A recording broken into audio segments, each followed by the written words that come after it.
Assalamualaikum warahmatullahi ta'ala wabarakatuh.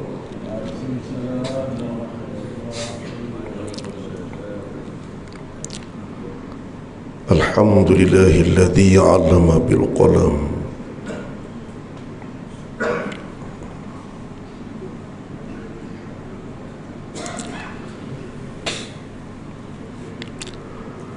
Allamal insan ma lam ya'lam.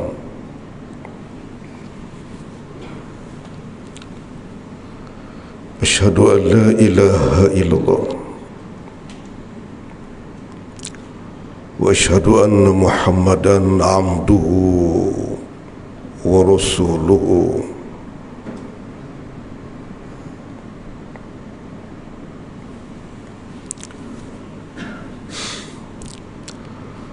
Allahumma salli ala Sayyidina Muhammad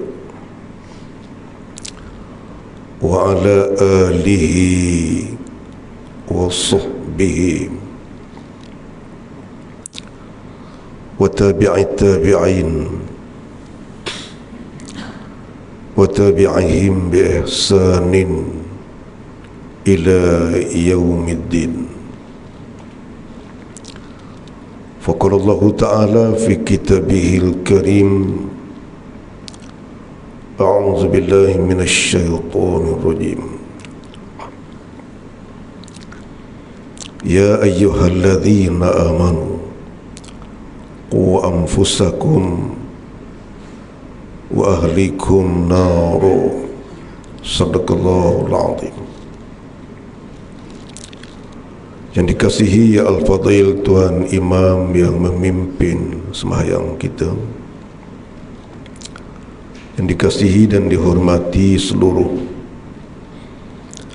ahli jawatan kuasa tadbir kepada surau masjid kita ini, yang dikasihi dan dihormati seluruh pegawai-pegawai masjid kita, yang dikasihi dan dihormati seluruh muslimin dan muslimat yang dianugerahkan kekuatan oleh Allah Subhanahu wa Ta'ala untuk sama-sama memanfaatkan masa yang diizinkan oleh Allah kepada kita bersama. Saudara-saudara, tak ingat bulan sudah kita bincang apa tu? Ya? Yang mak? Yang mak apa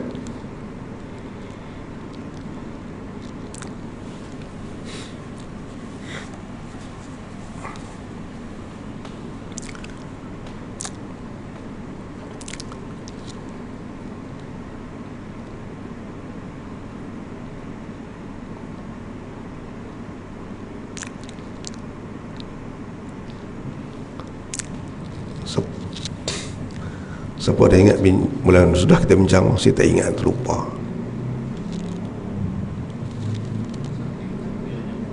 Ya? Musafir. Tak ingat sikit Musafir macam mana? Tak nak siapa-siapa ingat?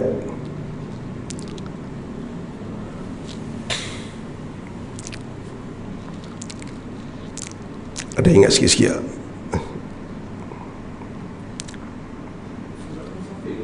Ya? Solat ketika musafir. Apa dia punya tu?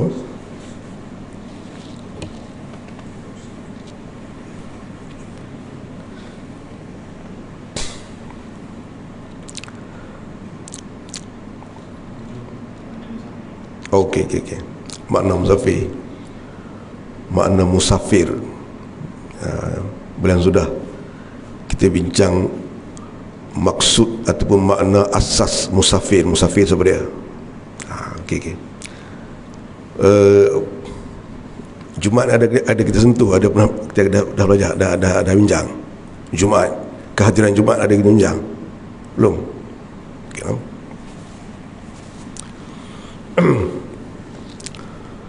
Pada ini cuba kita tengok tuan-tuan, kehadiran orang di dalam Jumaat. Dia ada empat kategori kehadiran orang di dalam Jumaat ni. Kita senaraikan dulu. Yang pertama, ahli Jumaat.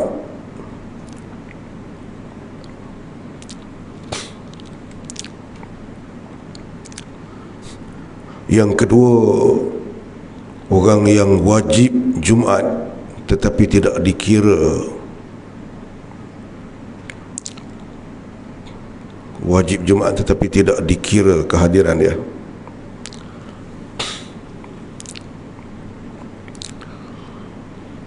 Yang ketiga, penumpang Jumaat.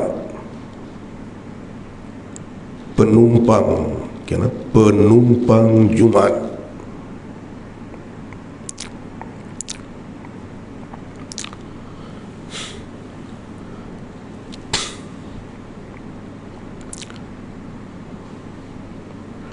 Yang keempat, orang yang berubah statusnya.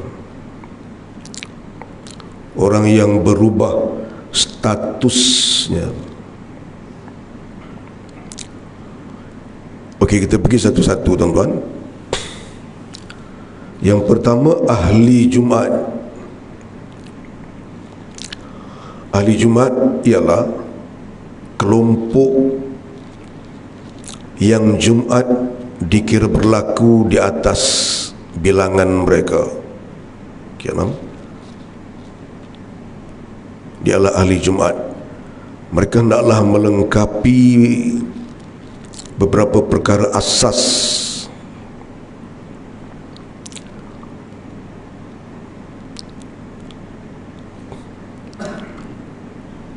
ketidakcukupan bilangan mereka membawa kepada tidak berlakunya Jumaat, tuan-tuan.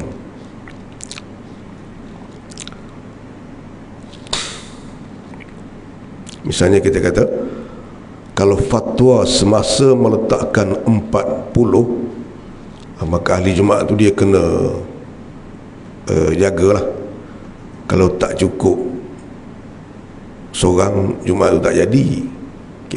Kalau fatwa semasa mengkendaki 12, kurang seorang, walaupun hadir Jumaatnya 2000, tetapi ahli Jumaat tu tak cukup, maka tak dikira lah Jumaat. Yang 2000 tu balik saja. Jadi ini kelompok yang pertama, ahli Jumaat. Yang kedua, orang yang wajib Jumaat tetapi tidak dikira kehadirannya. Yang pertama, mastautin, yang taksir pada belajar. Mastautin yang taksir pada belajar. Mastautin, kita ambil rumusan tafsiran dia saja, tuan-tuan. Kalau kita perincikan dia panjang. Mastautin artinya orang yang tinggal tetap di satu tempat. Itu tuan-tuan, dia ni wajib Jumaat, tuan-tuan.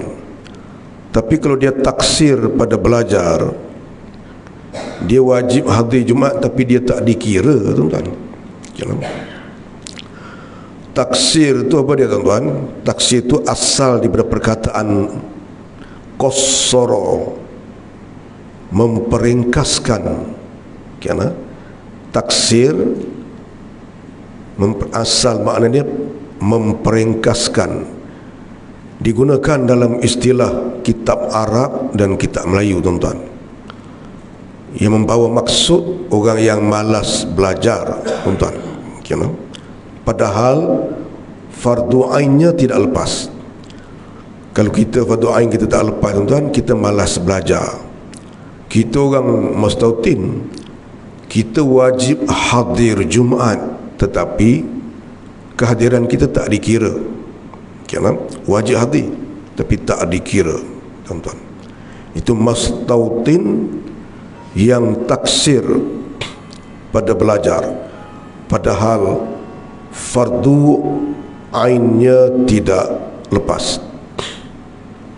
Yang kedua, tuan-tuan, musafir yang keluar selepas subuh.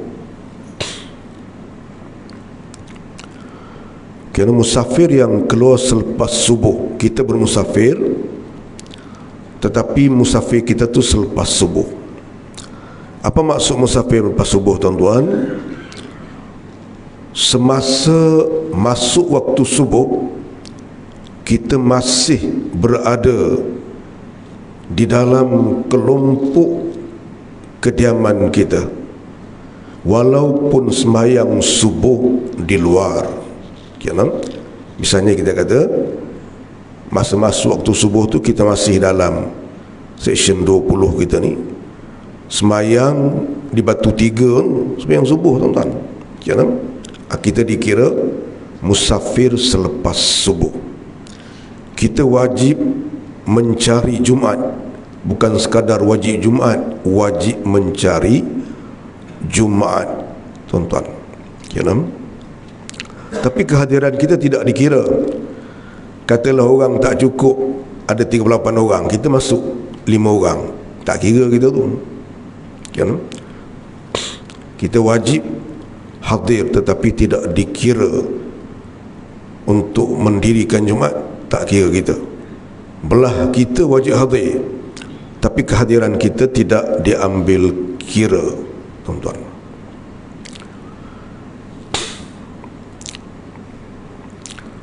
Yang ketiga, tuan-tuan, orang yang mukim kecuali menurut pandangan Ibnu Abi Hurairah, tuan-tuan. Kita dah sebut banyak kali dalam benda ni. Orang yang mukim, dia ada istilah dia yang khusus, tapi kita ambil rumusan tafsiran dia. Orang yang tinggal lama, orang yang tinggal melepasi 3 hari, orang yang tinggal lama di satu tempat tetapi tidak berniat untuk kekal di situ, tuan-tuan. Itu panggil orang mukim.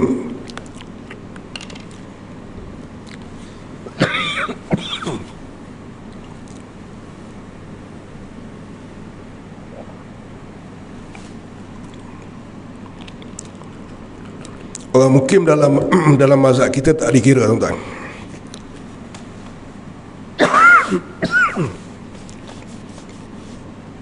Kecuali pandangan berdasar pada pandangan Ibnu Abi Hurairah, macam masjid-masjid penjara, masjid universiti, tuan-tuan. Kerana masjid college, yang tu dia berdasar pada pandangan tu lah. Pandangan Ibnu Abi Hurairah. Pandangan masyhur tidak mengira orang mukim sebagai ahli Jumaat. Mereka adalah golongan yang wajib hadir tetapi kehadiran mereka tidak dikira. Kecuali pandangan Ibnu Abi Hurairah. Jadi kalau tuan-tuan masuk mesyuarat, orang bincang, cukup tak ni kawasan kita ni, sebab ni boleh, tapi pandangan ada 2 pandangan dalam mazhab Syafi'i, kata. Tu. Satu pandangan umum, tak kira orang mukim. Yang kedua, pandangan Ibnu Abi Hurairah mengira pandangan orang mukim. Okey, yang ketiga, penumpang Jumaat, tuan-tuan. Penumpang Jumaat ni orang yang asal tidak wajib Jumaat dia, tapi kalau dia hadir, sembahyang dia sah, sembahyang dia mengangkat kefarduannya, maka dia tidak perlu untuk ulang zuhur. Tetapi dia tidak dikira dia penumpang Jumaat, walaupun dia tidak wajib Jumaat, tapi dia boleh menjamakkan Jumaatnya dengan sah. Pertama tuan-tuan, penumpang Jumaat ialah wanita. Wanita dia tak wajib sembahyang Jumaat. Tapi kalau dia sembahyang Jumaat, sembahyang Jumaat dia tu sah. Yang kedua, Jumaat dia mengangkat tuntutan fardu. Dia tidak perlu ulang zuhur. Yang ketiga, yang keempat, dia boleh menjamakkan Jumaatnya dengan asar. Padahal Jumaat dia tak wajib pun, tapi dia boleh menjamakkan dengan asar. Kalau ada orang tanya kita, "Pakcik, boleh tak kita nak jamak sembahyang yang tak wajib dengan sembahyang wajib?" Dia kena tanya siapa? Siapa? Siapa-siapa kata? Siapa-siapa? Ada ke? Ada. Siapa dia? Muslimat menjamakkan Jumaat dan asar. Jumaat dia tak wajib, dia boleh menjamakkannya. Yang kedua, penumpang Jumaat kanak-kanak tuan-tuan, dia tak wajib sembahyang. Kanak-kanak hadir 3,000 tak kira dia, sembahyang dia sah. Jumaat di masjid tu 3,000 orang tuan-tuan, kanak-kanak. Ahli Jumaat 40, 3,040 orang. 40 orang tu yang menyebabkan Jumaat itu berlaku. Tetapi walaupun mereka tidak wajib Jumaat, kanak-kanak tu tuan-tuan, sembahyang mereka sah. Dan mereka boleh menjamakkan Jumaat mereka dengan asar. Asar pun tak wajib, mereka tu sembahyang tuan. Jumaat pun tak wajib, jamak boleh. Nak tanya budak-budak boleh nak menekan kita ke apa? Boleh tak nak jamak sembahyang yang tak wajib? Kita tanya ustaz di sekolah, boleh ustaz? Tak boleh. Boleh, boleh. Kanak-kanak, dia penumpang Jumaat tuan-tuan. Yang ketiga, khunsa. Khunsa, orang yang ada dua alat kelamin. Ini khunsa betul tuan-tuan, bukan macam yang lari ke Australia tu kan. Ini betul-betulnya khunsa. Dia ada 6 jenis khunsa ni tuan-tuan, ataupun 8 jenis. 6 jenis atau 8 jenis. Kebarang kalian boleh berlaku khunsa tu 8 ataupun 6 jenis.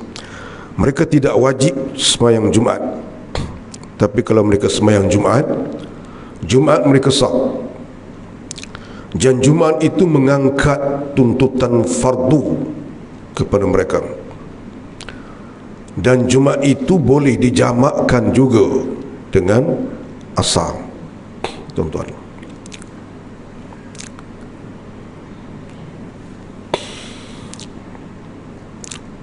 Yang kelima tuan-tuan. Kelima 4. Yang pertama wanita. Yang kedua kanak-kanak. Yang keempat, yang ketiga khunsa. Yang keempat hamba. Hamba abdi tuan-tuan, hamba. Hamba tidak wajib sembahyang Jumaat, tetapi kalau dia hadir sembahyang Jumaat, sah sembahyang dia. Macam tadi juga, boleh mengangkat kefarduan sembahyangnya.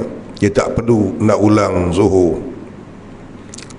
Dan dia boleh menjamakkan dengan asar kalau sekiranya mencukupi syarat-syarat untuk menjamakkan. Dan hamba ni tuan-tuan, Islam tidak akan menghapuskannya sehingga kiamat. Ini yang penulis barat orientalis menghentam Islam daripada jendela hamba ini tuan-tuan. Mereka meletakkan Islam itu zalim kerana Islam membenarkan perhambaan. Sebenarnya mereka tidak tahu, mereka keliru. Hamba dalam Islam, dia bukan macam hamba yang tuan-tuan tengok cerita Kunta Kunti dulu tu tuan-tuan. Hamba dalam Islam ni, dia ada hak macam keluarga, kecuali dia tidak ada pemilikan harta sahaja tuan-tuan.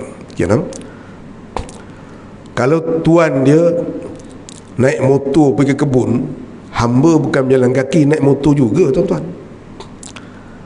Kalau tuan dia naik Pajero pergi ke kebun, hamba naik Pajero juga. Bukan hamba berjalan kaki, tak ada. Dia nak jalan kaki tu lain lah. Hamba ni tuan-tuan, kau dia cerdik, tuan dia kena hantar belajar sampai ke puncak. Masuk darjah 1. Anak tuan tak cerdik, darjah 1E, tuan-tuan. Hamba cerdik, darjah 1A. Habis darjah 6, hamba dapat 5A. Anak tuan dapat 5E, tuan-tuan. Hamba masuk MRSM. Anak tuan duk main kat kampung, huruf tak kenal. Habis tingkatan 5, hamba ni pergi mana tuan-tuan? Scotland. Balik jadi pensyarah Universiti Melaya. Dia hamba. Tuan pakai kain plekat duduk kampung, tuan. Gaji dia tuan pegang, keperluan dia tuan beli. Dia telefon balik, tuan, laptop satu tu tak boleh pakai, beli ni. Tuan dia nak laptop tak tahu. Tu. Dia bukan tak pakai baju, tuan-tuan. Pakai dengan kod, pakai dengan kasut berkilat lah, tuan. Tuan dia kasut Jepun duduk kampung. Hamba ni seorang yang bijak, masuk pilihan raya, menang jadi MP, Agung lantik jadi PM. Hamba, tuan-tuan. Pakai driver, tuan kayuh bersika kampung. Hamba dalam Islam. Dalam Islam ada beberapa kerajaan yang dipimpin oleh hamba abdi. Kerajaan dinasti Iltutmish dulu, tuan-tuan, tu dinasti hamba abdi. Bukan hamba tu, tuan-tuan, nak buat kebun tak, potensi apa yang ada pada dia, tuan-tuan. Hamba ni bijak meniaga, jadi tokek besar, cuma dia tak ada pemilikan harta. Kesemua keperluan dia dipercukupkan oleh tuannya, tuan-tuan. Jadi kita ni hamba ni, tuan-tuan, kepala kita telah diprogram oleh musuh-musuh Islam. Sebut hamba pejam mata nampak tak pakai baju, kasut tak pakai, tak ada. Dia ikut potensi yang ada pada dia. Jadi hamba ni tidak dihapuskan oleh Islam sehinggalah hari kiamat. Sebab apa, tuan-tuan? Sebab kebarang kalian berlaku hamba ni dengan berlaku peperangan. Peperangan, tuan-tuan, jangan harap nak berhenti. Dia berlaku sehingga hari kiamat. Tuan-tuan tak serang orang, orang serang tuan-tuan. Dia tak gitu. Kita pantang tak serang orang, tak ada lah. Perangan akan berlaku. Jadi Islam mensyariatkan hamba itu adalah untuk menjaga kepentingan hamba itu sendiri. Orang yang tertawan dari kalangan orang yang bawah umur automatik menjadi hamba. Orang yang otak tak berapa cerdik, tuan-tuan, ditawan terus jadi hamba. Jadi bila jadi hamba, kehidupan dia terjaga. Kalau tak ada, biar gitu, orang ni jual, orang ni jual, habis gitu, tuan-tuan. Orang ni zalim, orang ni kan zalim dia. Jadi bila Islam wujudkan hamba tu untuk menyelamatkan orang tu sendiri, tuan-tuan. Tapi hamba tu haruslah dilihat dari kacamata Islam, macam mana kedudukan hamba tu, tuan-tuan. Okey, mereka tidak wajib hadir Jumaat, tuan-tuan. Mereka adalah penumpang Jumaat. Dan yang kelima, orang yang uzur, tuan-tuan.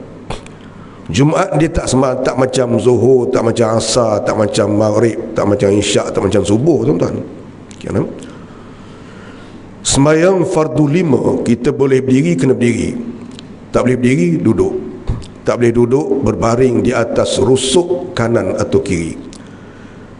Tak boleh juga terlentang di atas belakang. Sembahyang isyarat tengkuk. Tengkuk tak boleh nak gerak dah. Sembahyang dengan mata. Mazhab Syafi'i, tuan-tuan, mata tak boleh bergerak dah, kena sembahyang dengan hati. Mazhab Maliki, bila mata tak boleh bergerak, habis. Tu, tuan-tuan. Mazhab kita, doktor kata, pakcik, abang pakcik ni otak dia masih okey. Masuk waktu, kita kena bimbing dia sembahyang, tuan-tuan. Dia masih ada taklifnya. Itu semayang 5 waktu. Semayang zuhur macam tu, semayang asar macam tu. Adapun semayang Jumaat tidak, tuan-tuan. Masa tempoh PKP ada orang hantar, budak-budak hantar WhatsApp kepada saya, ada orang pergi tendang pintu masjid, tuan-tuan, kerana tadi semayang Jumaat. Saya duk ingat, kau lepas PKP masjid pecah penuh, tak ada orang tu juga. Hak yang tendang pintu masjid tu mana pergi tu? Patut hari ni kasut saya kena tak dulu penuh, tak ada. Macam tu juga orang tu kurang seorang. Abang kita yang takbir tak ada lah. Jumaat dia tak, Jumaat dia ada uzur dia. Di dalam kitab fiqh ulama berbahas panjang di bawah tajuk uzrul jumu'ati ka jama'ati. Uzur sembahyang Jumaat macam uzur sembahyang berjamaah. Tu tuan-tuan, dia ada 2-13 jenis keuzurannya. Jadi orang yang uzur ini mereka tidak wajib sembahyang Jumaat. Tapi kalau mereka hadir Jumaat, sembahyang mereka sah. Bahkan mereka boleh berubah status, tuan-tuan. Yang keenam,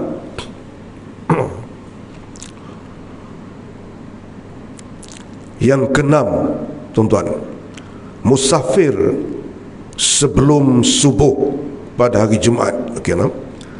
Orang ni dia musafir sebelum subuh. Apakah maksud musafir sebelum subuh? Sebelum masuk subuh dia sudah keluar daripada kawasan kelompok kediamannya. Ada 3 konsep kelompok kediaman. Satu, kampung. Jadi belum masuk subuh dia telah keluar melepasi rumah yang terakhir arah perjalanan dia. Dia dah keluar melepasi rumah tu. Walaupun dia semayang tepi tu ya, tuan-tuan, dia dianggap musafir sebelum subuh. Kalau konsep kediaman taman, belum masuk subuh dia dah keluar daripada taman dia. Walaupun semayang tepi jalan tu ya, semayang subuh tepi jalan tu, dia dianggap musafir sebelum subuh. Kalau konsep kediaman bangunan tinggi, belum subuh dia keluar daripada pagar bangunan tersebut, semayang tepi pagar tu ya, dia dianggap musafir sebelum subuh. Dia tidak wajib Jumaat, tuan-tuan. Tetapi kalau dia semayang Jumaat, Jumaatnya dikira, Jumaatnya mengangkat kefarduan, tidak perlu ulang subuh, dan dia boleh menjamakkan dengan asar, tuan-tuan. Yang keenam, tuan-tuan, orang yang tinggal terpencil. Orang ni dia tinggal jauh, terpencil daripada orang, tuan-tuan, dia tidak wajib Jumaat. Tapi kalau dia hadir Jumaat macam tadi juga, dia penumpang Jumaat, tuan-tuan. Orang yang tinggal terpencil, lorong bukit mana ke, tuan-tuan, dia keluar. Itu yang ketujuh. Yang ke-8, tuan-tuan, mu'alaf yang baru masuk Islam, dia tak wajib Jumaat, tuan-tuan. Kalau dia hadir Jumaat dia sah. Yang tadi juga dia boleh menjamakkan dengan asar dia.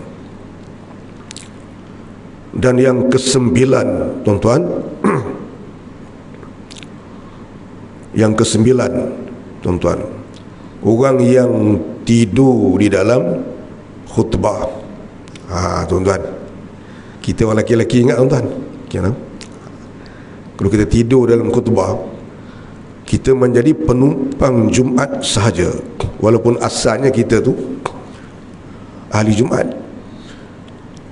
Mimbar, khatib naik mimbar dia, kita pun start tidur. Khatib turun, Bilal bangun untuk iqamah, sahabat kita kejut kita pun bangun. Jadi kita tu, tuan-tuan, jadi penumpang Jumaat. Semayang kita tu sah, tak perlu ulang dengan zuhur. Tapi Jumaat tidak boleh menumpang kita, tak boleh kira kita tu, tuan-tuan. Jadi oleh kerana tu kita orang lelaki-lelaki ni, tuan-tuan, hari Jumaat tu janganlah tidur masa khutbah tu tuan-tuan. Jangan siap pada rumah lagi, nampak dah situ ada tiang, sini ada itu, sini ada, nampak siap dah pada rumah tu. Oh, tak boleh tu tuan-tuan. Okay, no? Kadang-kadang kita tidur bangkit-bangkit, masjid ni dia tak ada khutbah kan sembahyang Jumaat ni, kita tidur kan. Okay, no? Tu leceh lu tu. Itu tuan-tuan, 9 ni ialah penumpang kepada Jumaat. Dan yang keempat tuan-tuan, kelompok yang berubah status ada 2 no? Yang pertama tadi, orang yang uzur, mustautin yang uzur yang hadir Jumaat. Dia asalnya dia uzur, dia tak wajib Jumaat, tapi dia hadir. Dia mustautin, dia menjadi ahli Jumaat. Tu dia berubah status tuan-tuan. Yang kedua, kerana mustautin yang tidur di dalam khutbah, asal dia ahli Jumaat, kerana dia dikira 40, tiba-tiba dia tidur, dia tak dikira, terangkat status ahli Jumaat dia. Kalaulah ditakdirkan tuan-tuan, ahli Jumaat di satu tempat tu 60 orang, yang hadir sembahyang Jumaat tu 3,000 tuan-tuan, tapi ahli Jumaat tu 60 orang. Kebetulan Jumaat berlaku tu 10 orang keluar kawasan kerana pergi menghadiri convocation anak, tinggal 50 orang tuan-tuan. 5 orang ada temu janji IJN, tinggal 45 tuan-tuan. Cukup dah tu 45 tu, sebab cukup bilang semasa setempat negara kita ni 40 orang, ada 45. Khatib naik mimbar, 10 orang tidur tuan-tuan, tinggal 35. Habis sekali yang 3,000 tu habis semua tuan-tuan. Kena habis sekali. Orang wanita yang tumpang semayang pun habis, musafir yang sebelum subuh tumpang buah semua habis. Tu tuan-tuan. Jadi ingat tuan-tuan, kita orang lelaki-lelaki, kita ada tanggungjawab tu. Kena kita yang menjadi ahli Jumaat tu, ingatlah, hari Jumaat jangan tidur. Kena dia menyebabkan semayang orang lain pula bermasalah. Orang lain tu tumpanglah, berhentilah di masjid kita ni. Aku nak pergi nak tumpang An-Nur lah, nak pergi perjalanan daripada Batu nak pergi Johor Bahru. Tak apa, kita turun tumpang semayang di Masjid An-Nur depan KPJ tu, situ bagus. Kebetulan kita 45 orang ahli Jumaat, tidur 10 orang tuan-tuan. Jumaat tak jadi, sekali yang batu tu habis. Kena 3,000 lagi habis. Semayang tu dianggap kosong. Di hari akhirat besok, mereka ni dakwa kita, kami singgah di An-Nur nak sembahyang Jumaat, sudahnya ahli Jumaat tidur, tinggal 35. Sembahyang zuhur kami tak ada. Dia minta pahala kita tuan-tuan. Jenuh. Bunyi macam lawak. Tetapi tuan-tuan ingat, kalau Jumaat tu tak jadi, semua golongan tadi tu habis belaka. Golongan kedua, ketiga habis gitu ya. Jadi ahli Jumaat dia ada tanggungjawab dia. Dia berubah status, sudah tidak dikira asal, dia dikira. Dia tidur dalam khutbah. Tu. Tapi kalau dia jaga sekejap, nak habis dah khutbah tu, sampai doa dia jaga, tak apa dah. Tak apa tu bukan tak apa elok dah. Tak apa tu okey lah, sah lah. Sebab disebut min syahida minha, daripada orang yang mendengar ataupun menghadiri sebahagian. Min tu sikit. Jadi min tu sikit. Kalau rukun khutbah ada 5, dia sedar yang akhir tu okey lah. Tapi leceh lah tuan-tuan. Tak apa tu bukannya baik, tak apa tu Jumaat jadi juga. Tapi kalau tidur tu tak dengar, ujung dah. Masa mana dengar tu tuan-tuan, aqimus solah tu habis. Jadi orang lelaki hari Jumaat tu, kalau kita biasa sangat tidur, ambil masa pukul 11 tidur sekejap, bangun pukul 11.30, kepesan ke isteri, mani-mani datang. Jangan datang-datang bimbang gitu. Takut ahli Jumaat itu banyak tetapi tidurnya separuh, membawa kepada tidak berlaku Jumaat, tuan-tuan. Itu kehadiran Jumaat, tuan-tuan. Kena ulang balik. Kehadiran Jumaat ada 4. Yang pertama ahli Jumaat, yang kedua kelompok yang wajib hadir tetapi tidak dikira, yang ketiga penumpang Jumaat, dan yang keempat orang yang berubah statusnya. Jadi kita berhenti situ dulu, tuan-tuan. Siapa-siapa yang ada apa-apa soalan, kita buka sekadar kemampuan yang dianugerahkan oleh Allah SWT kepada kita. Cuba kita tengok bagaimanakah bentuk-bentuk penyelesaiannya. Silakan, tuan-tuan. Ya.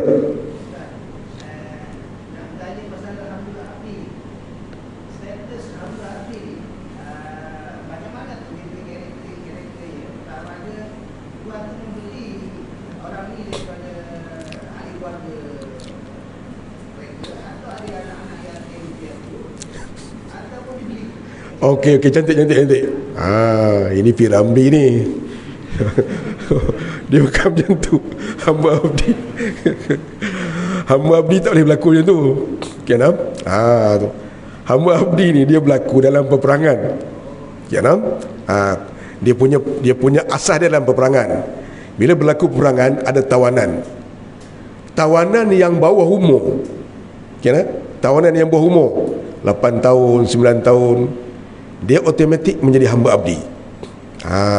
Tu kan. Mak dia dah mati, ayah dah mati. Jadi bila ini cerita ni kalau orang Islam tu kuat, tuan-tuan. Kalau orang Islam macam kita hari ni, perang kita yang kena tawan, yang tu tak ada lah, kita pula jadi hamba abdi ya. Okey, ni kita hari ni kita serang Virginia misalnya. Tu siap dengan apa kita tawan Virginia. Jadi sebenarnya kita menang tu, setelah musuh angkat tangan kalah, kita tak boleh serang lah, dia kalah.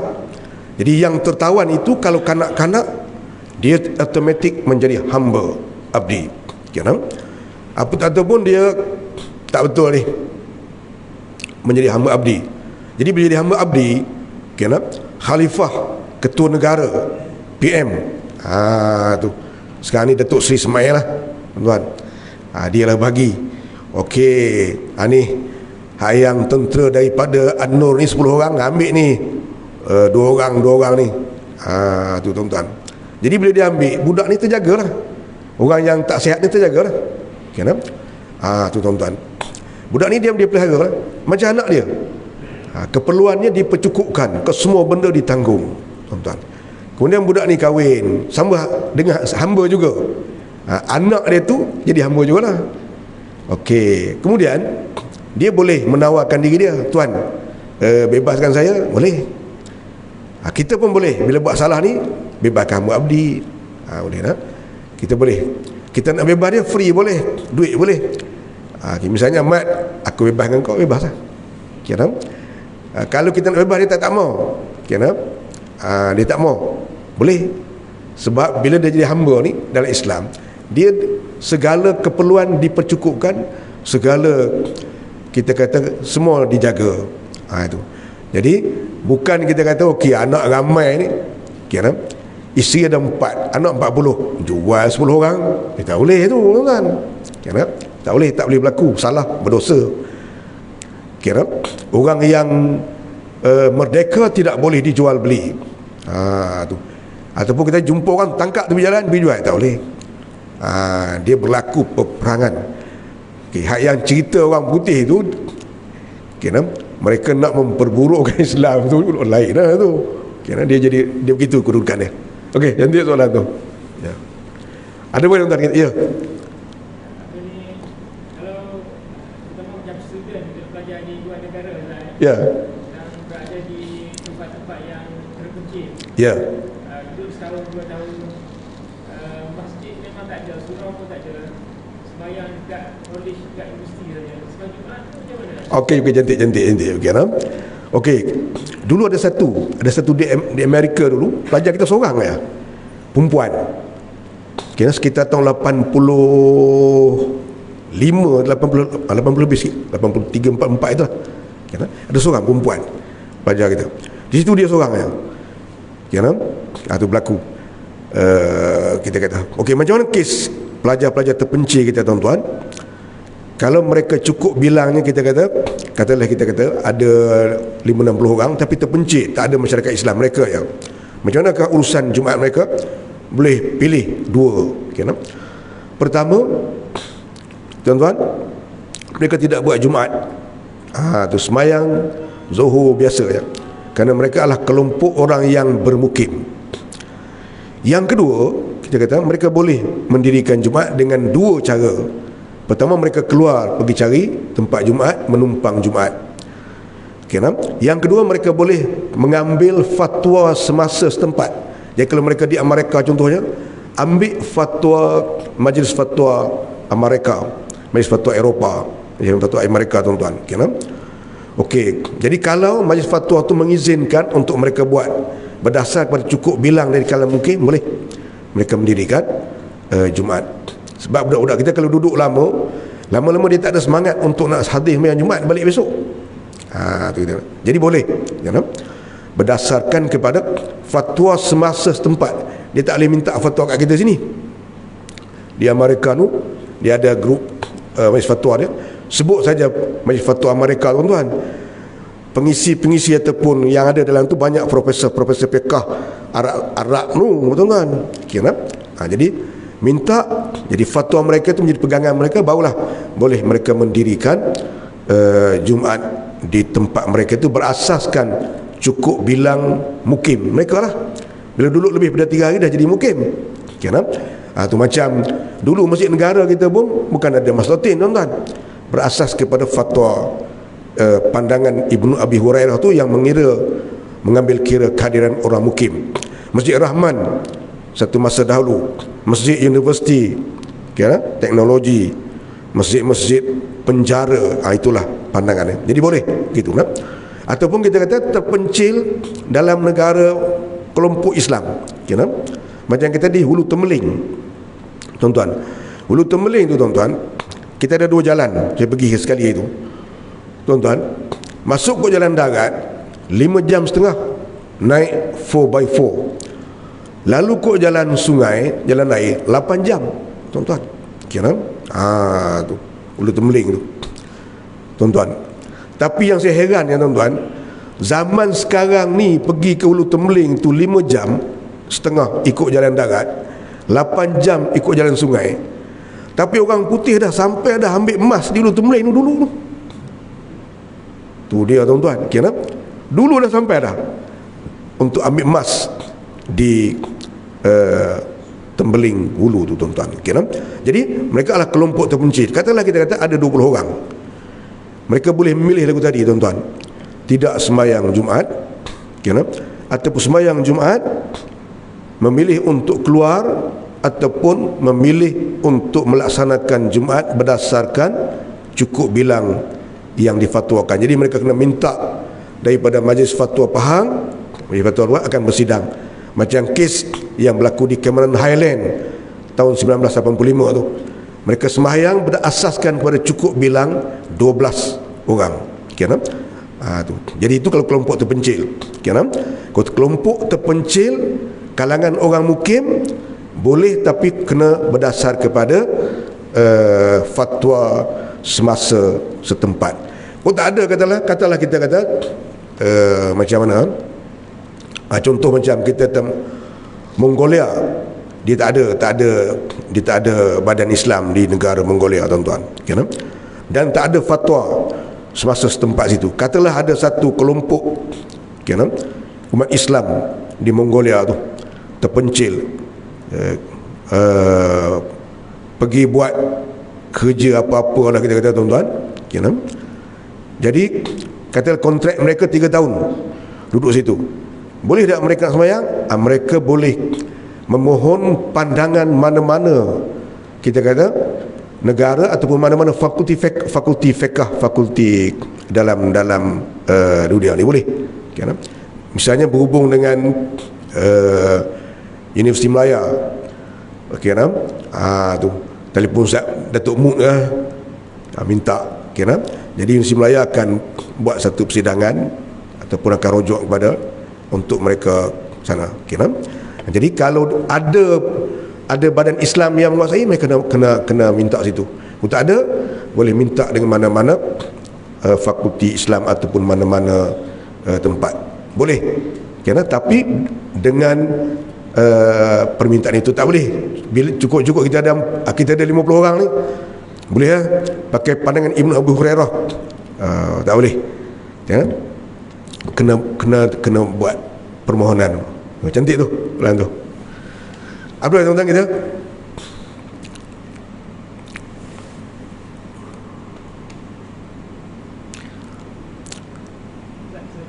Ya.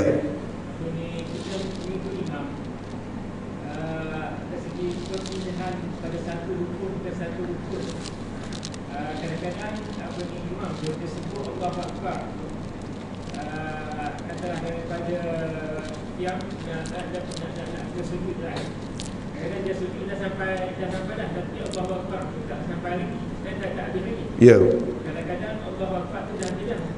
Apa ni sujud tak sampai lagi. Jadi yang kita nak ikut nafas ataupun perbuatan. Okey, cantik soalan tuan-tuan. Okey, ni kelompok imam kena jaga benda ni. Okey, di asal dia imam ni takbir al-intiqalat dipanggil. Takbir perpindahan. Takbir itu kena sama dengan pergerakan.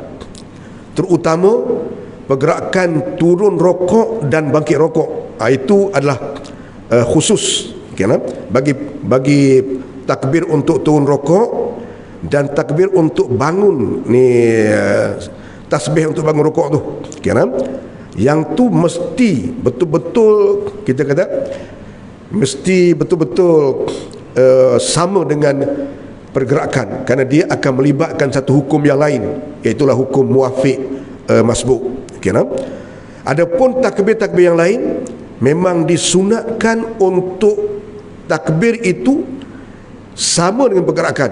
Mula bergerak, mula takbir, habis pergerakan, habis takbir.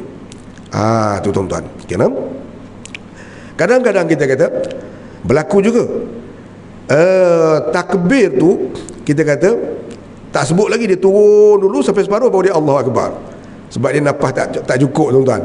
Okay, jadi berlaku lagu tu. Ataupun kadang kita kata dia agak veteran, imam umur 90 contohnya, imam, okay, dia bergerak lambat, Allahu Akbar dah habis dah, Allah Akbar tu dah habis dah, tapi pergerakan jauh lagi tu, tuan-tuan. Okay, jadi ada kes-kes yang macam ni menyebabkan bahawa makmum yang umur 18, 19, 20 ni potong imam, okay, imam baru Allahu Akbar sini, Allah Akbar baru bengkok sikit, akbar dah. Budak yang bunda dia dengar akbar, dia dah bawah dah, tuan-tuan. Okay, jadi oleh kerana itu pergerakan itu mestilah disamakan dengan suara takbir. Allahu Akbar, sami Allahu liman hamidah, Allahu Akbar, okay, Allahu Akbar, Allahu Akbar. Tu tuan-tuan.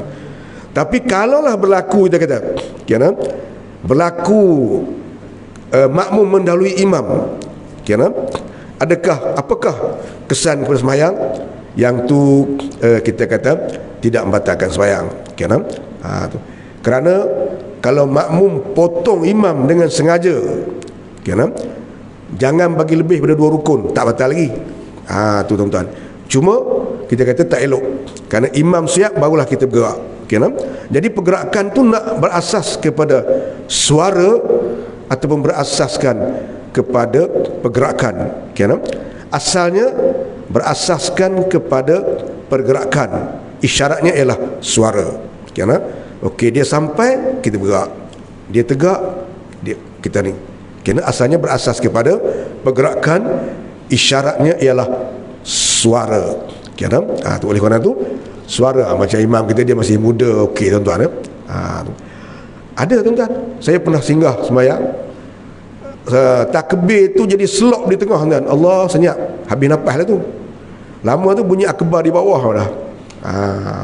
Okay, dan boleh itu kita adjustkan betul. Jadi yang pertamanya kita kata yang berumur sangat tu bolehlah kita maksudnya kita beri peluang pada orang-orang yang agak muda kerana apa? Masalah pergerakan kita. Kadang-kadang kita lambat, tu. Jadi pergerakan naklah disamakan. Terutama masa ingat tu, turun ke rokok dan naik daripada rokok. Sebab apa? Nak memberi, dia akan beri kesan kepada masalah maufiq masbuk. Tu. Yang lain tu sunat disamakan pergerakan dengan suara takbir. Okey, cantik soalan tu. Sekarang itulah tuan-tuan pertemuan kita pada pagi ini. Semoga Allah mengira pertemuan kita adalah pertemuan fisabilillah yang memberatkan timbangan kita semasa kita dibangkitkan di lembah mahsyar, tuan-tuan. Yang kedua, siapa-siapa di kalangan tuan-tuan yang ada kenal, kita kata warga emas, tunggal, muslimin ataupun muslimat yang tidak ada apa-apa agenda khusus di dalam hidup mereka, bolehlah kita nasihatkan mereka untuk pergilah cari mana-mana pondok, mana-mana tempat pengajian, habiskan sisa umur di situ untuk memperbaiki amalan dan memperdalami kepahaman tentang agama kita, tuan-tuan. Pergilah Kelantan ada, Terengganu ada, Selangor ada, Melaka ada. Tuan pergi tempat lain, pergi tempat kita. Itu Batu Kurau, tuan-tuan. Dan yang kedua, siapa-siapa yang berhajat untuk membantu kita dalam perjalanan pusat pengajian kita, di belakang tu ada tabung tu, tuan-tuan, ada kotak tu, bubuhlah apa-apa situ. InsyaAllah kita akan menggunakan apa yang sahaja yang tuan-tuan infakkan untuk kaitan langsung dengan pusat pengajian kita, tuan-tuan, supaya dia sama-sama bermanfaat kepada kita. A'udzubillahi minasyaitonirrajim. Bismillahirrahmanirrahim. Alhamdulillahi rabbil alamin, hamdan yuwaffi ni'amahu wa yukafi'u mazidah. Ya Rabbana lakal hamdu kama yanbaghi li jalal liwajhika wa 'azim sultanik. Allahumma aftah alaina futuhal arifin warzuqna fahman nabiyyin wa faqihna fid din wa 'allimna ta'wil. Wa sallallahu ala sayyidina Muhammad walhamdulillahi rabbil alamin. Taqabbalallahu minkum. Takbir. Allahu akbar. Tak baca